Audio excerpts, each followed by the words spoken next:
यंदा 2026 मध्ये 15 फेब्रुवारी वार रविवार या दिवशी महाशिवरात्री आलेली आहे.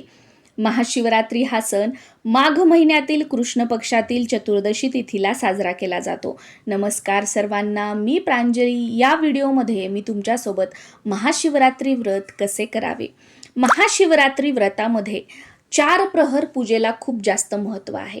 तर ते 4 प्रहर कोणते आहेत, त्यांच्या वेळा काय आहेत, त्याचबरोबर महाशिवरात्रीच्या दिवशी निशित काळाला सुद्धा खूप जास्त महत्त्व आहे. निशित काळ म्हणजे काय, निशित काळाची वेळ काय असणार आहे, महाशिवरात्री व्रताला काय खावं काय खाऊ नये, महाशिवरात्री व्रताचे नियम काय आहेत, महाशिवरात्री व्रताचं पारणं कधी करायचं आहे, कोणते पदार्थ खाऊन हा उपवास सोडायचा आहे, अशी अजून बरीच माहिती या व्हिडिओमध्ये मी तुमच्यासोबत शेअर करणार आहे. सर्वप्रथम निशित काळ म्हणजे काय तो समजून घ्या. निशित काळात केलेल्या पूजेची सिद्धी लवकर प्राप्त होते असं म्हटलं जातं. सर्व शिवरात्रीमध्ये सर्वोच्च मानल्या जाणाऱ्या महाशिवरात्रीच्या मध्यरात्री महादेवाचे परम तेजस्वी अस्तित्व या पृथ्वीवर सक्रिय होते. या काळालाच आपण शिवरात्रीचा निशित काळ असं म्हणतो. या दिवशी शिवतत्व पृथ्वीवर अवतरत असल्याने निशित काळ हा सर्वात प्रभावी मानला जातो. निशित काळाची वेळ 15 तारखेला मध्यरात्री 12:28 ते 15 तारखेच्या मध्यरात्री 1:18 असणार आहे. भगवान शिवशंकरांची महाशिवरात्रीच्या दिवशी निशित काळात पूजा करण्याला जितकं महत्त्व आहे तितकंच महत्त्व 4 प्रहरांवर पूजा करण्याला सुद्धा आहे. तर महाशिवरात्रीच्या दिवशी 4 प्रहर आणि त्यांच्या वेळा अशा प्रकारे आहेत. शिवपूजेचा पहिला प्रहर हा 15 तारखेला सायंकाळी 6:11 ते रात्री 9:23 असणार आहे. शिवपूजेचा दुसरा प्रहर हा 15 तारखेला रात्री 9:23 ते 16 तारखेच्या 12:35 असणार आहे. आता 15 तारखेच्या मध्यरात्री 12 वाजता 16 तारीख लागते, म्हणून मी इथे 16 तारखेचे 12:35 असं म्हटलं आहे. आपल्या रोजच्या भाषेत सांगायचं झालं तर 15 तारखेच्या मध्यरात्री 12:35 दुसरा प्रहर असणार आहे. त्यानंतर शिवपूजेचा तिसरा प्रहर हा 16 तारखेच्या मध्यरात्री 12:35 ते 16 तारखेच्या पहाटे 3:47 असणार आहे.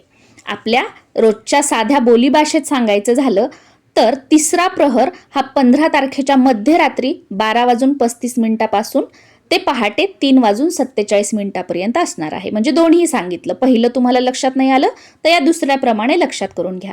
आणि चौथा प्रहर हा 16 तारखेच्या पहाटे 3:47 ते सकाळी 6:59 असणार आहे. तर या प्रकारे हे 4 प्रहर आहेत. तुम्हाला जर या 4 प्रहरांमध्ये पूजा करायची असेल आणि ती तुम्ही केली तर अतिशय उत्तम आहे. याचबरोबर निशित काळ सुद्धा सुरुवातीला मी तुम्हाला सांगितलेला आहे, तर निशित काळामध्ये सुद्धा तुम्ही पूजा करू शकता.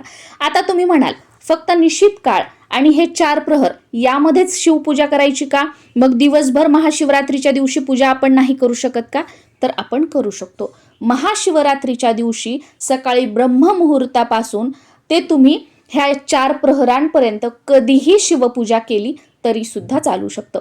पण महाशिवरात्रीच्या दिवशी दिवसभर तुम्हाला पूजा करायची असेल तर उत्तम वेळ ती म्हणजे सकाळी जितक्या लवकर तुम्हाला पूजा करणं शक्य होईल तितक्या लवकर करा. आणि त्यानंतरची दुसरी उत्तम वेळ म्हणजे प्रदोष काळ. म्हणजे महाशिवरात्रीच्या दिवशी जेव्हा सूर्य मावळतो त्या वेळेमध्ये जर तुम्ही पूजा केली प्रदोष काळात तर अतिशय उत्तम राहील. आणि प्रदोष काळ, निशित काळ आणि या 4 प्रहरांवर जर पूजा केली तर सोन्याहून पिवळं आहे. तुमच्यासारखे भाग्यवान तुम्हीच असणार आहात. कारण की गंगेच्या प्रत्येक थेंबा इतकी पवित्र ही महाशिवरात्री असते. ज्या मुलामुलींचे विवाह जुळत नाहीत, सगळं व्यवस्थित असूनही होकार मिळत नाही, जमलेलं लग्न मोडतं, अशा मुलामुलींनी तर आवर्जून महाशिवरात्रीचं व्रत करावं आणि या दिवशी भगवान शिवशंकर व माता पार्वती यांची एकत्रित पूजा सुद्धा करावी. भगवान शिवशंकर हे भोळे आहेत. अगदी 1 तांब्या पाणी जरी आपण शिवलिंगावरती अर्पण केलं आणि मनोभावे त्यांना प्रार्थना केली, आपली इच्छा बोलून दाखवली तरी सुद्धा ते आपली इच्छा पूर्ण करतात.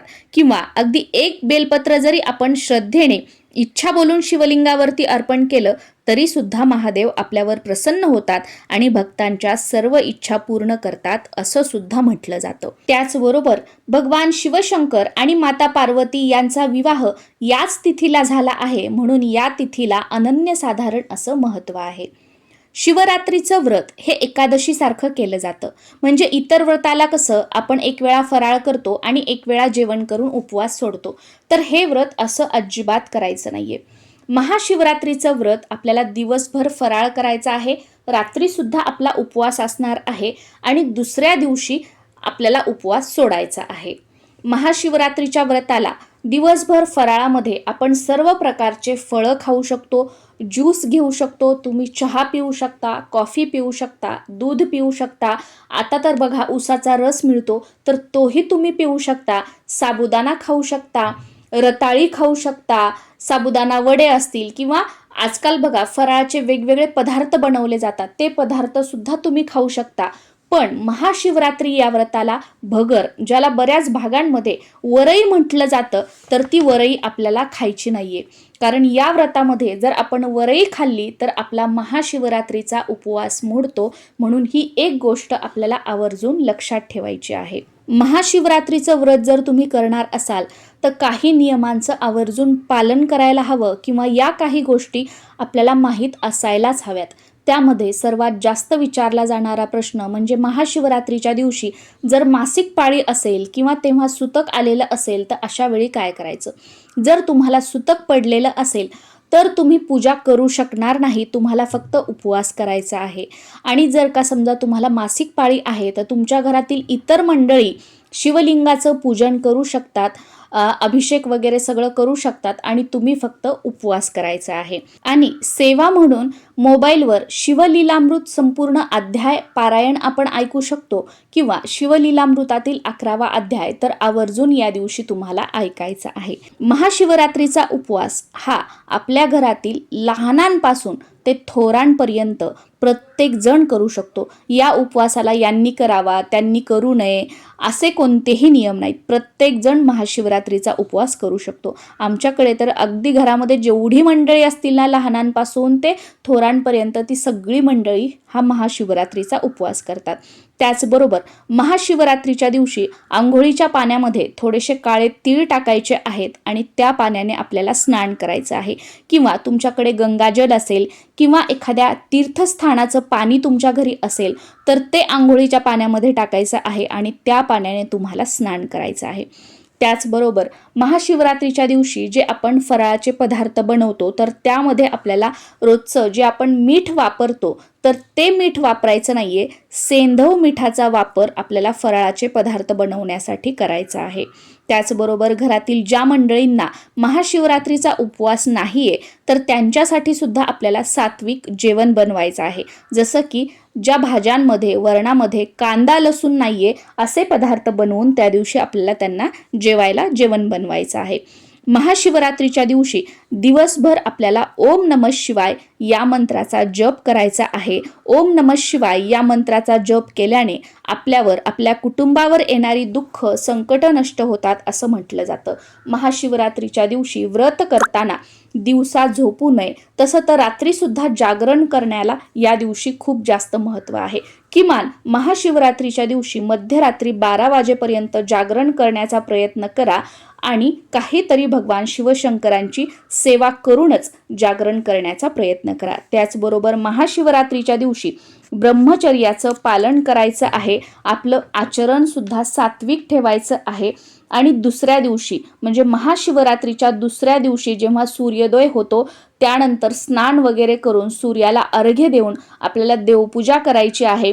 जी काही पूजा मांडणी आपण केलेली असेल तर ती उत्तर पूजा करून घ्यायची आहे आणि त्यानंतर कांदा लसूण न टाकता सात्विक जेवण बनवायचं आहे आणि ते खाऊन आपल्याला उपवास सोडायचा आहे. आता बऱ्याच जणांकडे दुसऱ्या दिवशी पुरणपोळीचा स्वयंपाक बनवला जातो आणि तो खाऊन उपवास सोडला जातो.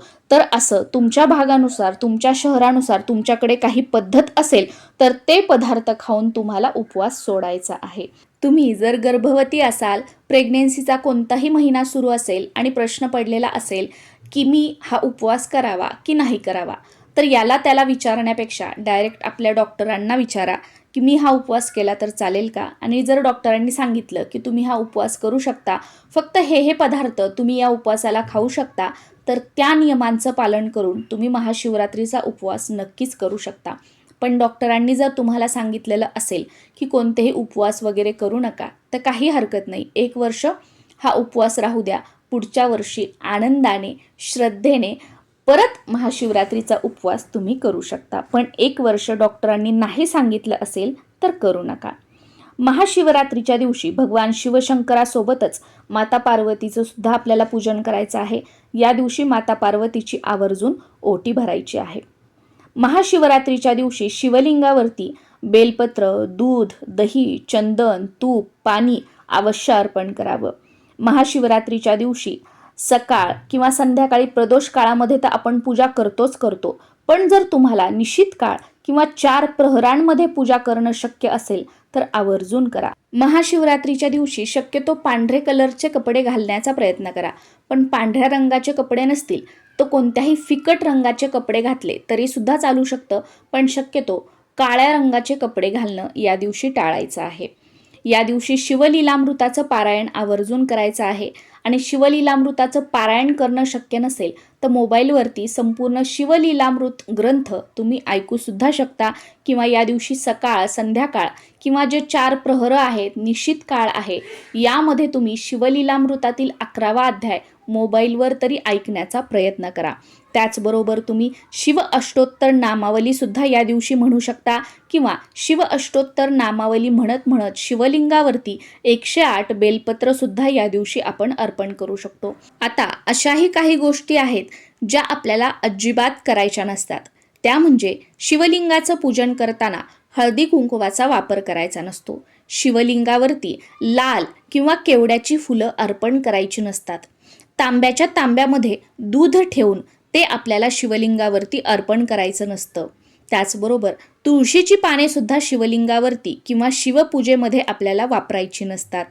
नारळाच्या पाण्याने शिवलिंगावरती अभिषेक करायचा नसतो आणि शिवपूजेमध्ये शंखाचा सुद्धा वापर होत नाही. अशा प्रकारे महाशिवरात्रीच्या दिवशी 4 प्रहर, त्यांच्या वेळा, तसेच निशित काळ आणि महाशिवरात्री व्रत कसं करावं याबद्दलची संपूर्ण माहिती आपण बघितलेली आहे. तरीसुद्धा अजून काही प्रश्न असतील तर खाली कॉमेंट सेक्शनमध्ये विचारू शकता. नक्कीच त्यांची उत्तरं देण्याचा मी प्रयत्न करेल. नमस्कार.